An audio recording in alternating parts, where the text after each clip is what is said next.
तो मेरे बहुत ही प्रिय और बेहद सम्मानित साथियों, हृदय की असीम गहराइयों से अभिनंदन, बहुत बहुत हार्दिक स्वागत। साथियों, प्रश्न ये पूछा गया था और प्रश्न पूछा गया था एक बहन की तरफ से ही कि मैं सभी प्रकार से योग्य हूं, इच्छा शक्ति भी मेरे अंदर है, लेकिन मुझे क्यों केवल एक हाउस वाइफ के रूप में ही कार्य करने का मौका मिल रहा है? क्यों नहीं मुझे प्रोफेशनली एक्सपोजर मिल रहा है? क्यों नहीं मुझे बाहर जाकर के अपनी योग्यता के अनुसार किसी प्रकार की जॉब करने का, किसी प्रकार के बिजनेस करने का मौका मिल रहा है? तो उसी से प्रेरित होकर के ये श्रृंखला हमने बनाई है और इस श्रृंखला में आज बारी है कि हम कर्क लग्न के बारे में चर्चा करें। और यदि आप भी अपने लग्न से संबंधित ये एपिसोड देखना चाहते हैं तो यहां आई बटन में हमने आपको उसका लिंक प्रोवाइड करा दिया है, जाकर के आपको जरूर देखना चाहिए, समझना चाहिए। साथियों, कई वर्षों के जन्म पत्र का अध्ययन और लाखों कुंडलियों के अध्ययन के बाद हम ये कह सकते हैं कि यदि किसी की जन्म पत्रिका में बुध पीड़ित है तो उसको इस ग्रह की महादशा में इन 9 लक्षणों का, इन 9 कष्टों का, पीड़ाओं का अवश्य सामना करना पड़ता है। हर प्रकार के व्यापार में घाटा होना, वाणी का अप्रभावी होना अर्थात व्यक्ति की बात का कोई वजन ना होना, बुद्धि की कमी होना, ईएनटी अर्थात नाक, कान और गले से संबंधित रोग, किशोर अवस्था में है तो किशोर वय की टीन एज की समस्याओं से ग्रसित रहना, किसी न किसी प्रकार का स्किन अर्थात त्वचा रोग होना, 24 घंटे केवल नेगेटिव नकारात्मक विचार रहना, हर एक कार्य में बदनामी मिलना और किसी न किसी प्रकार का अज्ञात भय सदैव बना रहना। लेकिन साथियों, यदि आप भी इन सभी कष्टों से स्थायी और सटीक मुक्ति प्राप्त करना चाहते हैं तो उसका तरीका है इस ग्रह की महादशा मंत्र साधना दीक्षा, जो विशेष रूप से आपके नाम, आपकी जन्मतिथि के अकॉर्डिंग की जाएगी। और गुरु दीक्षा के माध्यम से अभिमंत्रित माला भी आपको प्रदान की जाएगी, ताकि न केवल ये सारे कष्ट दूर हों बल्कि ये पूरी की पूरी महादशा आपके लिए शांतिदायक और सुख समृद्धिदायक साबित हो। कब कब ऐसा होता है? तो बिना किसी देरी किए शुरुआत करते हैं साथियों, और एक जन्म पत्रिका के माध्यम से हम इसको समझेंगे। और ये रही एक कर्क लग्न की जन्म पत्रिका। कर्क लग्न की ये क्यों है? क्योंकि 4 नंबर से ही ये प्रारंभ हो रही है, 4 नंबर लग्न में ही लिखा है, इसलिए ये कर्क लग्न की जन्म पत्रिका हो गई। यहां पर 3 स्थितियां देखनी महत्वपूर्ण है कि लग्नेश कहां पर है, कर्मेश कहां पर है और आय भाव का स्वामी कहां पर है।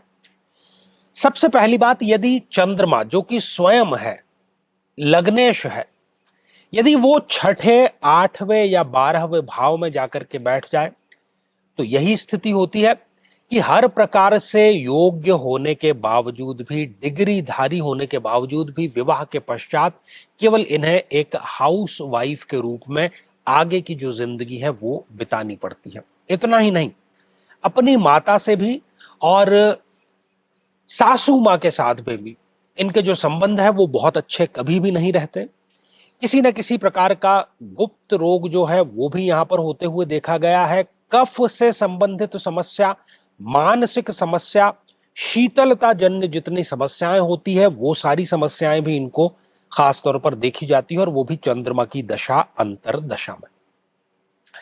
साथियों, दूसरी स्थिति, यदि मंगल जो कि कर्मेश है, आप क्या कर्म करेंगे उस भाव का स्वामी है, यदि वो छठे, 8वें या 12वें भाव में जाकर के विराजमान हो जाता है, तब भी ठीक यही स्थिति उत्पन्न होती है कि हर प्रकार से योग्य होने के बावजूद भी आपको कार्य करने का मौका नहीं मिल पाता है। और इसके अलावा जो दूसरी स्थिति है यहां पर मंगल हमें देखने को देता है वो ये है कि व्यक्ति अननेसेसरी चिड़चिड़ा हो जाता है, क्रोध करता है, उसको किसी न किसी प्रकार का रक्त विकार अवश्य होता है, मांसपेशियों से संबंधित कोई समस्या होती है, नर्वस सिस्टम की कोई समस्या होती है। साथियों, तीसरी जो स्थिति है वो है शुक्र को लेकर के। और शुक्र चूंकि इस जन्म पत्रिका में आय भाव का स्वामी है, और जब हम करियर की बात करते हैं, बाहर जाकर के कोई कार्य करने की बात करते हैं, तो निसंदेह रूप से हम आय अर्जित करने की ही बात करते हैं।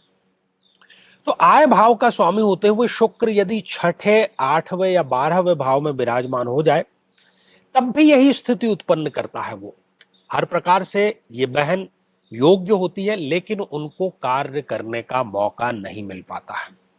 हालांकि इस स्थिति में यह भी देखा गया है कि विवाह में भी अननेसेसरी इनके डीले होता है, और सुख जिसको हम कहें, लग्जरी जिसको हम कहें, भौतिक संसाधन जिसको हम कहें, उसमें भी कहीं ना कहीं इनको प्राप्ति में समस्या अवश्य रहती है। हालांकि ऐसी जो महिलाएं हैं वो कला प्रेमी होती हैं, किसी न किसी कला में स्वयं पारंगत भी होती हैं, लेकिन उस कला को वो प्रोफेशनली एक्सपोजर नहीं दे पाती। तो ये तीनों स्थितियां हमने जानी कि कब कब कर्क लग्न की जन्म पत्रिका में जो बहनें हैं उनको प्रोफेशनली काम करने का मौका नहीं मिल पाता है। अब ये तो समस्या हो गई, इसका समाधान क्या है? समाधान केवल इतना सा है कि आप सबसे पहले ये पता करें कि आपको कौन सी महादशा चल रही है। ठीक है, जिस किसी भी ग्रह की आपको महादशा चल रही है, क्योंकि अभी उस ग्रह का प्रभाव है आपके ऊपर, वो चाहे फिर योग कारक ग्रह हो या फिर मारक ग्रह हो, उस ग्रह को यदि हम साध लेते हैं तो हमारे जीवन की जो पटरी है उस पर गाड़ी सरपट दौड़ने लगती है। तो उस ग्रह के लिए महादशा, मंत्र, साधना, दीक्षा, गुरु से दीक्षित होकर के आपको अवश्य प्राप्त कर लेनी चाहिए। साथियों, ये श्रृंखला हमारी आगे भी जारी रहेगी, लेकिन इससे पहले कि हम आज के इस कार्यक्रम को समाप्त करें, दो महत्वपूर्ण सूचनाएं हैं आपके लिए। सबसे पहली तो यही कि आगामी 25 जून को, जो कि अमावस्या का दिन है, आषाढ़ माह की अमावस्या है और आषाढ़ माह बुध के प्रभाव में होता है, तो बुध की जिनको भी महादशा चल रही है और इन सभी समस्याओं से यदि वो ग्रसित हैं या केवल इनमें से 3 समस्याओं से भी ग्रसित हैं, तो उनको बुध महादशा मंत्र साधना दीक्षा प्रदान की जाएगी, खासतौर पर उनके नाम और उनकी जन्म पत्रिका के अकॉर्डिंग। तो इसमें शामिल आपको जरूर होना चाहिए। जो फोन नंबर है उस पर संपर्क करें। दूसरा, यदि आप भी चाहते हैं कि आपकी कुंडली का संपूर्ण विश्लेषण हो, समस्या का समाधान हो, तो आगामी समय में मैं स्वयं इन शहरों में उपस्थित रहूंगा। आप मिल सकते हैं, टेलीफोनिक अपॉइंटमेंट भी आप ले सकते हैं, या चाहे तो वीडियो कॉल अपॉइंटमेंट भी आप प्राप्त कर सकते हैं। तो साथियों, आज के लिए केवल इतना ही, और इसी मंगल कामना के साथ में कि आप सभी स्वस्थ, समृद्ध और शांतिपूर्वक जीवन व्यतीत करें। नमस्कार।